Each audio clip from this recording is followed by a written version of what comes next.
Right, I just got my remote control car out of the box, and it turns out that someone's put the diff backwards together. So when you turn it, if you can see, it's turning forwards, and yeah, it's supposed to spin back the other way, but unfortunately at the moment it's not happening. So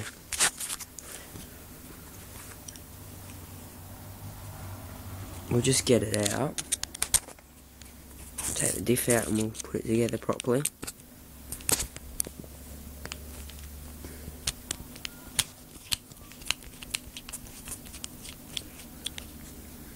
Oops, that's the wrong screw.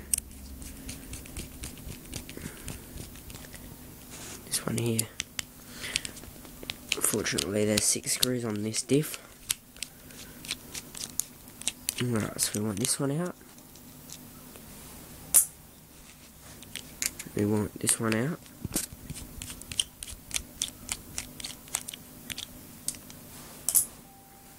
Now, it should just be the simple matter of this bottom one, which is pretty tight. Just a sec, get it.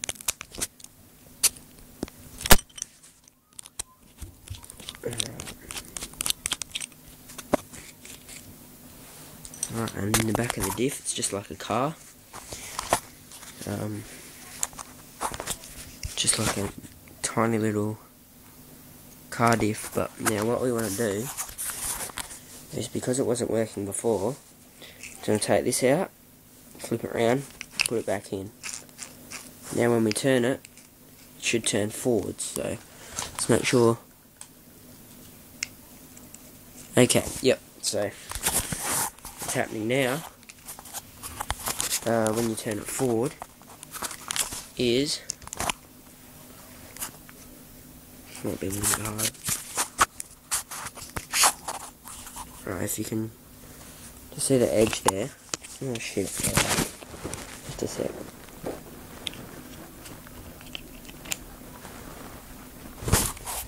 Alright, yeah. We're going to turn this the right way now. And, yep, now it's turning forwards. And that's turning that way. So up that way. That's turning back that way. Now we're going to swap this around again, just so you can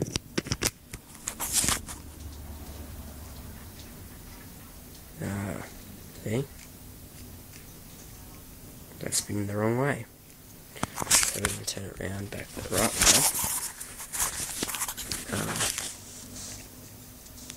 So it's like that. That's where the sprocket is. We're just going to flip it around. Now it'll work. Forward. That's what we want. So I'll unpause when it's all back together. Alright, we've got the diff back together now. And we'll just do one last check to make sure it's spinning the right way.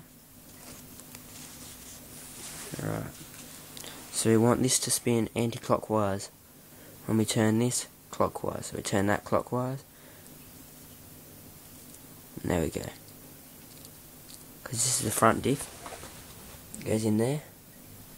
So yeah, I'll put it back in. Right, we've got the tail shaft connected to it now. And now this just slides in somehow or other. Just a sec, I'll just put it back in. Alright, the diff's back in there now. And yeah. So now I just have to pull the screws back in.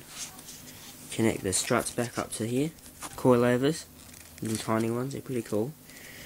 And connect this back up to here, which I could probably just do now because that'll help it be a bit easier. Oh, almost forgot the axles. You got to put the axles in. So, axle goes in there, and the axle's in now because pop it up into there. Pop this on.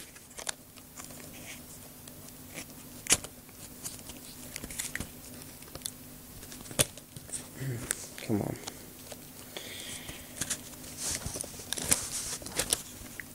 Alright, so that one there's done.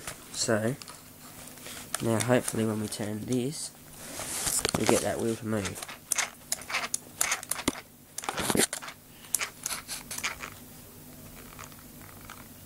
It is moving, but this one here, this side here is moving better, so if we put this other axle back in, which wouldn't be too hard.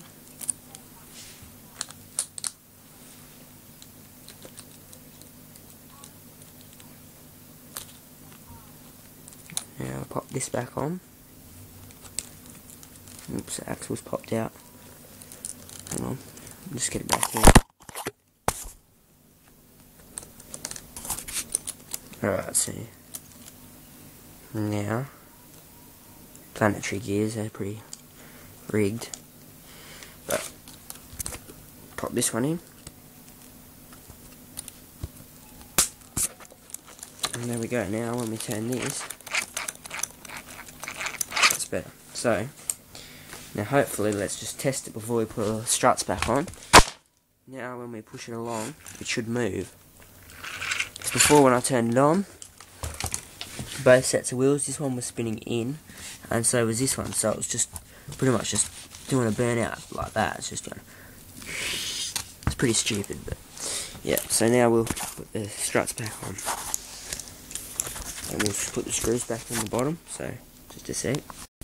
Right, I'm just putting the last screw back in here. It's not quite in yet.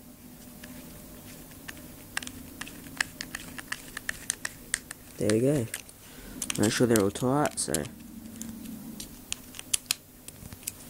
these are all the ones that were opening up the diff, so on the bottom here as well. Yep. Yep. Yep. Yep, they're all tight. Make sure the tie rod end things are tight as well. And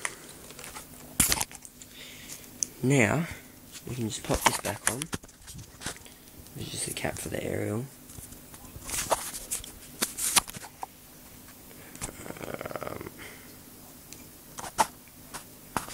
It's a bit of a hard job actually. Wait a sec. Alright, I got it. There's the cap back on. So now we're almost finished. We'll just put this battery cap back on.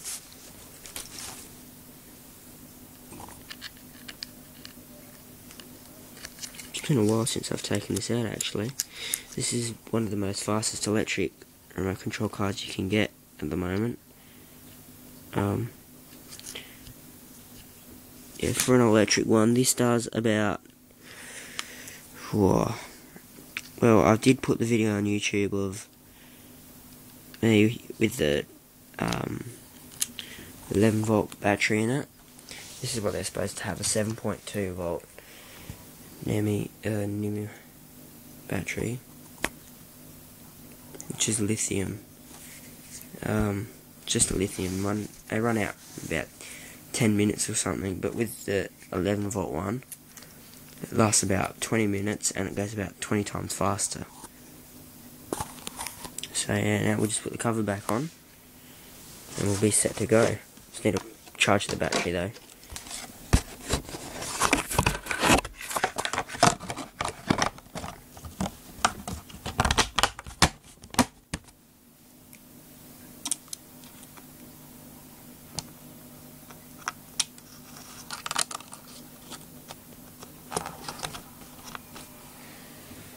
There's one,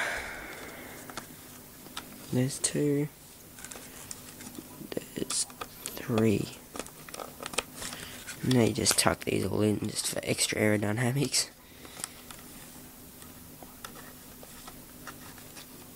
There we go.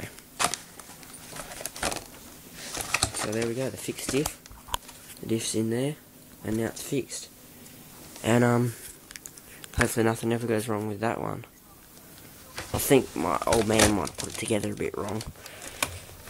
Or it could have been me or something. I did pull it apart once, but I thought I had it going since then. And yeah. So, I hope you enjoyed this video. Hope you learn a bit about putting a diff together properly. Otherwise, doesn't work properly, but yeah, thank you.